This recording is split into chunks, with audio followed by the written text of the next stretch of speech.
সেজদায় মাথা রেখে মাত্র ৪১ বার এই দোয়াটি পাঠ করবেন।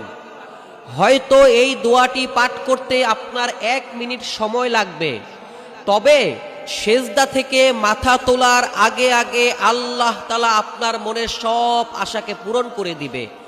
আপনি যা যা দোয়া করতেন আল্লাহ তাআলার কাছে, আপনার দোয়াগুলো কবুল হতো না। এই আমলটি করার কারণে আল্লাহ তাআলা আপনার মনের সমস্ত আশা আকাঙ্ক্ষা পূরণ করে দিবে। আপনি কল্পনাও করতে পারবেন না, আপনার যে দোয়া ঝুলেছিল, যেই দোয়া কবুল হতেছিল না, এই আমল করার কারণে আল্লাহ তাআলা আপনার এই সমস্ত দোয়াকে কবুল করে নিবে। আপনার মনের সমস্ত নেক মাকসাদকে আল্লাহ তাআলা পূরণ করে দিবে।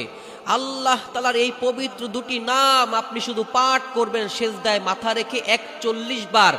নাম দুটি হচ্ছে ইয়া কাবীরু ইয়া আল্লাহ, ইয়া কাবীরু ইয়া আল্লাহ, ইয়া কাবীরু ইয়া আল্লাহ,